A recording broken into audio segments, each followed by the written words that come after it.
Good evening, everyone.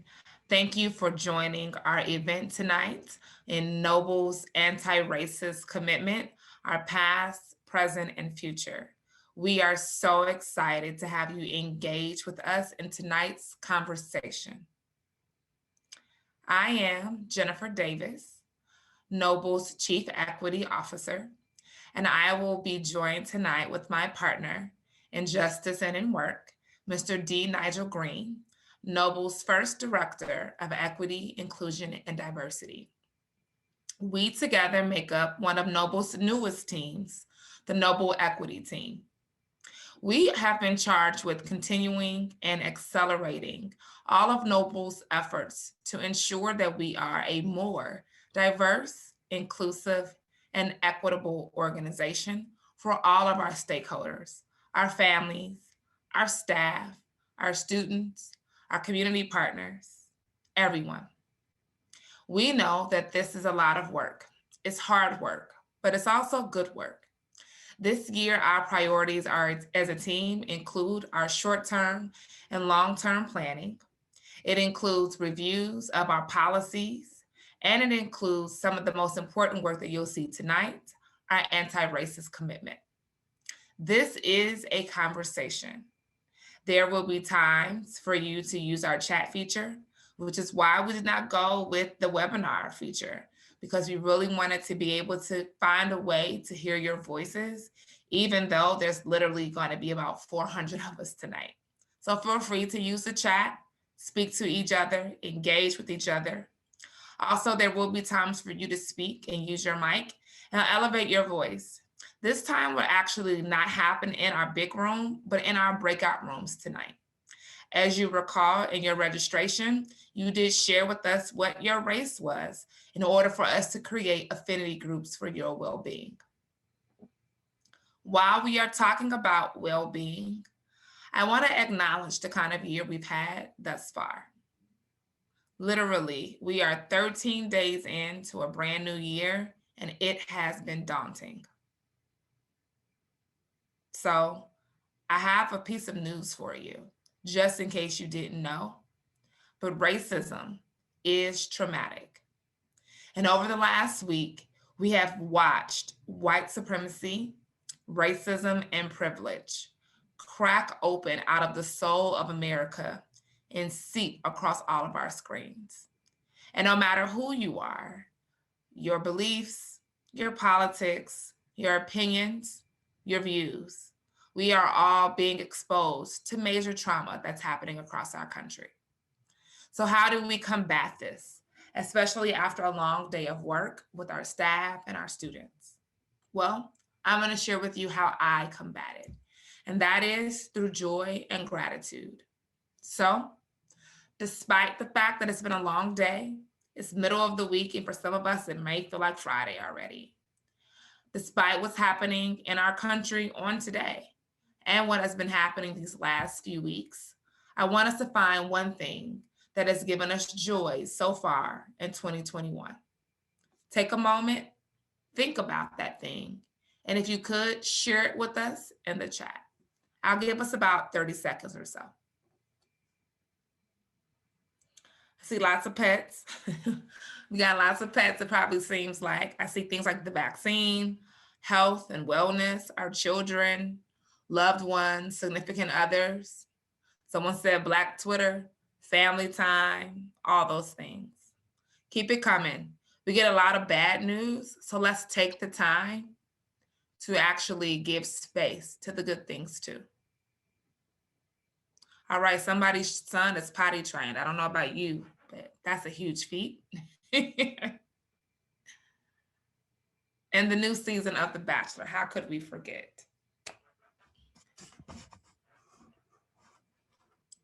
Well, I'll share with you what's giving me joy right now. This work is giving me joy and energy. It's hard and heavy, but it is one of the most rewarding and most fulfilling things I could possibly think to be doing in this time in history. Also, health and wellness. I personally know so many people that have been personally impacted with the COVID-19 virus and who are sick, including my own family members at this very moment. And so I am grateful for health and wellness. And then I would also say my 5-month-old daughter, who is flipping all around on the floor in her play mat and officially, for real, sleeping completely through the night. That's definitely giving me joy. Before we dig in, let's take a moment to just breathe collectively. I'm going to give us literally a minute to breathe, center ourselves, and be in this exact moment. If you want to turn off your screens or whatever you need to do, feel free to do so. We will come back in 60 seconds and then dig into the rest of tonight's conversation. There we go. Thank you. So in 2020, if we recall, our country was hit by 2 pandemics all of a sudden. One is the pandemic of COVID-19 that hit us almost a year ago today, completely unexpected. Well, for the average person. And none of us really knew what it would entail and what to do about it. And right when we thought that things could not get worse, a whole nother pandemic reared its ugly head. And it wasn't something that completely caught everyone by surprise because it's been here all along. And though we were just all sitting around in our homes, kind of trapped, finally, a moment in time in history came where we could not ignore it. And so in June of 2020, right after the murder of George Floyd, our CEO, Constance Jones, made a declaration that Black Lives Matter, not only in our world and in our country, but right here in the four walls of Noble. She made it very clear that Black lives matter at Noble. And in addition to that, she gave us a charge, a higher bar of being, and that bar was anti-racism. And she stated that Noble has to become an anti-racist organization if we truly want to serve the children of Chicago how they deserve. And so in August, our equity team put out a call to all of our stakeholders across Noble, and we asked you to join us in answering this charge. We believe that it wasn't only timely or moral and just, but we also believe that it is exactly what the families of Chicago deserve. And so we begun our search. We know that the nation's public school system was never designed for the kinds of children that we serve, the beautiful children that we serve. We were never supposed to actually be successful in what we are doing. Some say the education system is broken. I'd argue it's not broken at all. It's operating very well. It is doing exactly what it was designed to do. So here we are at Noble, faced with another challenge, and that is redesigning and repurposing our schools to actually be anti-racist and create equitable experiences and outcomes for all of our staff and students. This is what Representative John Lewis would call getting in good trouble. So let's begin with the purpose of today, the rollout of Noble's anti-racism commitment. You'll see this is titled Phase 1 because this is the first step of our journey, not the final one. So as we progress as an anti-racist organization, and you'll hear me bounce back and forth between anti-racist and anti-racist, it's just my typical language. But as we progress as an anti-racist organization, we continue to strategize in an anti-racist manner. This was true of our process in creating Noble's second DEI steering committee, whereas avoiding nomination, the committee application was open to every Noble staff member. The application launched in August and generated a wealth of quality applicants.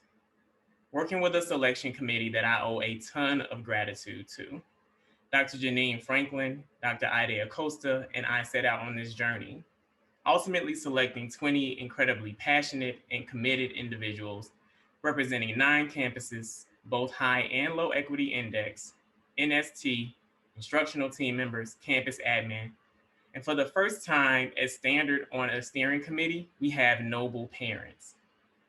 In order to do this important work, we couldn't simply rely nor adequately function on anecdotes and our own opinions, nor should anyone. So we put lots of learning into place. There were hours of prep work and readings to really prepare us to handle this task. Before we go any further, I'd be remiss to not pause here and extend a huge amount of gratitude to the folks that make up Noble's DEI Steering Committee. This is such an incredibly talented group of folks, and I've been honored to work with them, and I'm so proud of their work. The DEISC will tackle lots of challenges this year, but our first project is potentially the most important and most radical for Noble: to create Noble's anti-racism commitment statement, a statement that communicated to Noble and the broader community our stance, clarified how we should go about our anti-racist work, and served as ambitious in our aspirations as an anti-racist organization. We were charged with creating a statement that pushes Noble to be a more just organization, honors the work, voices, and perspectives and experiences of all the people we serve, and protects the integrity of anti-racist work. So we're going to take a moment to reflect on Roz Brewer, HBCU alum and COO of Starbucks, and her quote as presented. The best way to change an organization is to first change the hearts and minds of its people. What I'd like from everyone present, yes, all 357 of you, is to think about this quote, and then over the next 120 seconds or so to start, share with this community what you think this quote means and how you think it's related to our anti-racist work. I'll go silent awkwardly for a few moments to allow folks some think time and some chat box time. Looking forward to reading your answers. I love it. Owning the work. Where change begins is at the individual level. An organization is its people. I'm seeing all of the amazing answers you're putting forth. So as you continue to fill the chat box with this amazing perspective, and as we get closer to revealing the anti-racism commitment to each of you, it's important that we ground everyone in a shared understanding of the language you'll see. We'll begin with what we feel is the most appropriate spellings of anti-racist and anti-racism. Because if you look at any number of articles about these topics, you'll find any number of spellings. We, Noble, have decided to follow the nomenclature you see here: anti-racism with a hyphen and anti-racist without one.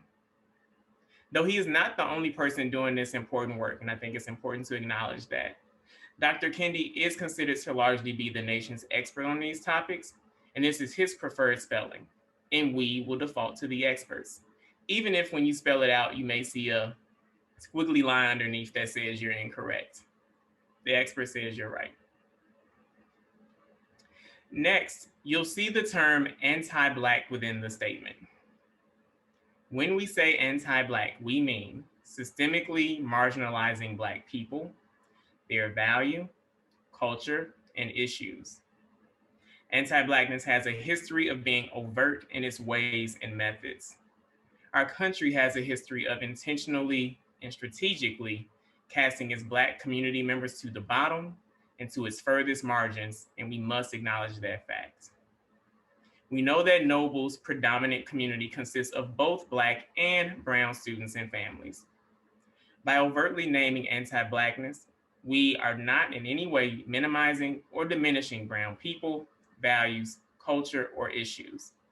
We must be inclusive of all of our people and also tell the truth of the specific treatment of Blackness within this nation and thus the Noble community. Moving along, you'll see a collective phrase that includes assimilationist, patriarchal, white supremacist, and anti-Black.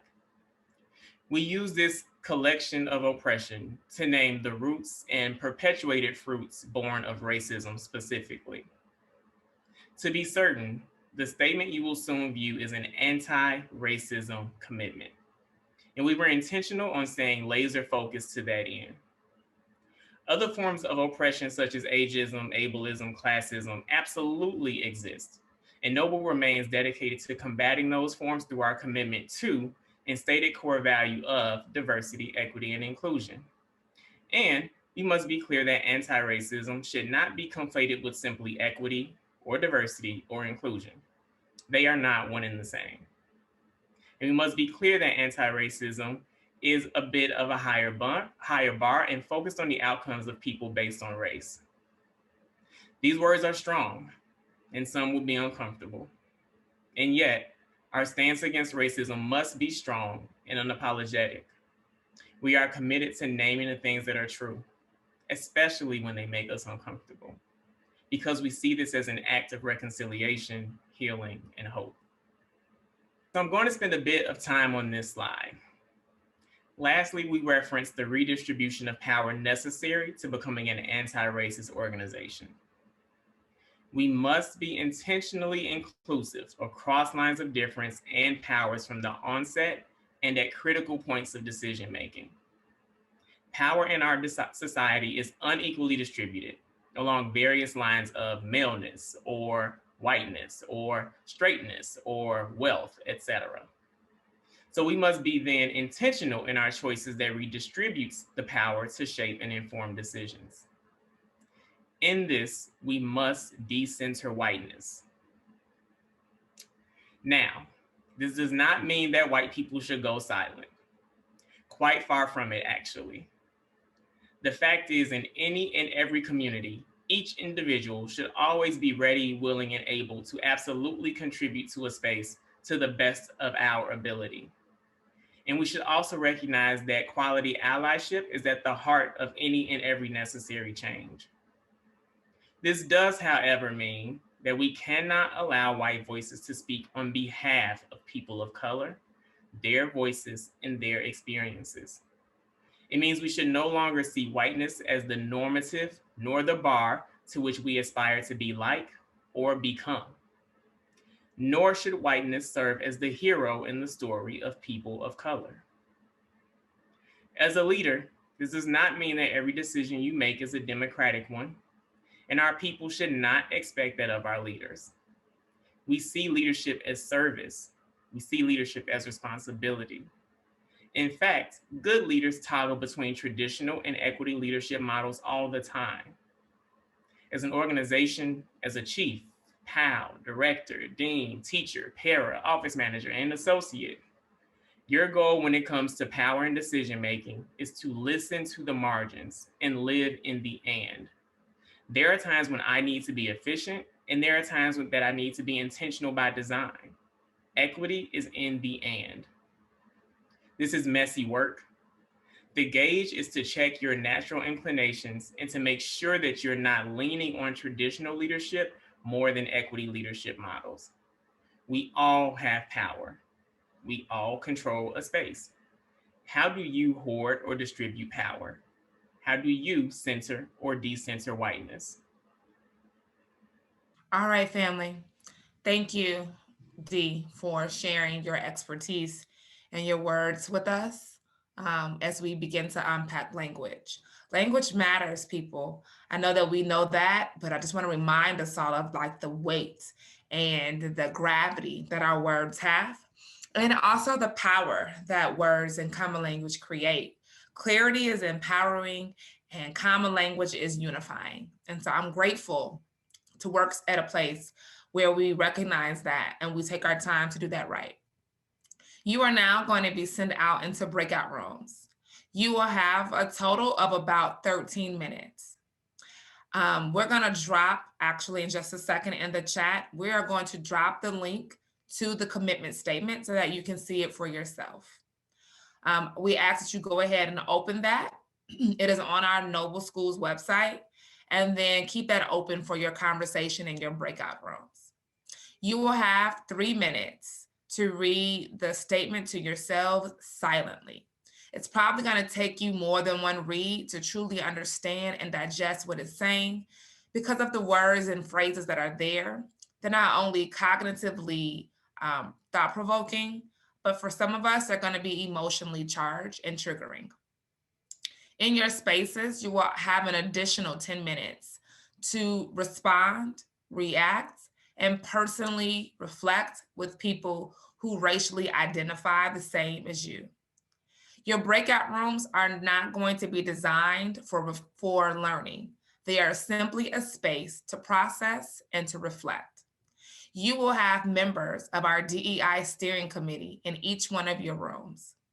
In that space, all they will be doing is facilitating safety, processing, and reflection. Once again, there will not be any new learning or things of that nature in that space. Because we have almost 400 people here tonight, I want to acknowledge that our rooms will all look very different based on the number of people who share that same racial identity marker who attended tonight. Some rooms will be large, some rooms will be smaller and more intimate. Therefore, all voices will not necessarily be heard vocally in that space, and that too is okay. You will be automatically sent to your room based on how you registered. However, I do want to note that if you registered after 2 o'clock today, we had already started to do the pre-work of assigning rooms in order to be ready to go by 4:30 today. So don't worry, just hold on tight with us and know that once we get everyone else out to their rooms, we will take our time and allow you to be able to self identify what room you want to belong in. So just give us a moment. For those of you who will need to self select your room, I'm going to show you how on the very next slide. You will see the rooms listed here. There are 10 of them. There are 2 spaces for our staff who identify as white. There's 1 room for our staff who identify as Asian American, or Pacific Islander. There are 2 rooms that are dedicated for our staff members who identify as Black or African American, and then 2 rooms for our staff members who identify as Hispanic or Latinx. There is 1 room for our staff members who identify as multiracial. And then there is 1 room for staff members who prefer to not disclose or be in a space based on race. And that too is okay. As you can see, you follow the image that's on the screen right next to the record button. There is an icon that says breakout rooms. You're going to click that. The breakout rooms that are in progress will drop down for you. You will choose your room and you will hit join. If you have any problems or struggles, don't worry, just stay in the main room and a member of our amazing IT team will help you out. All right, so we're going to send you off to your breakout rooms and we will see you in approximately 13 minutes.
All right, so I think we're almost all back. So I'm going to go ahead and get us started. So, what's next? So, actually, beginning tomorrow, January 14th, our mid year staff engagement survey will launch and go live, and it will be open through the end of the month. And as we know at Noble, we always take the time, at least twice a year, to take a whole step back and reflect and think about how we can refine our practices by providing input and feedback on our leadership here at Noble. That will begin starting tomorrow. What you will see in your staff engagement survey is an additional section. And in that section, we are asking for your input and your feedback around what Noble should prioritize regarding our anti racist work. We do not get to be anti racist in a racist way. Even our processes, our methods, our how, they matter. And so we want to hear from every single staff member about what you think we should be prioritizing as we begin this very long journey to dismantle racism at Noble. You will not be starting from a blank sheet of paper. You actually will be looking at the priorities that we named just a year and a half ago. If you recall, our very first DEI steering committee did a listening tour with over 1,000 stakeholders. And you all told us what you thought should be the priorities at Noble. However, the world is very different. It's been very different the last 300 days. It's been different the last 10 days. And so we will be remiss if we didn't ask you, are these priorities still right? And what are we missing?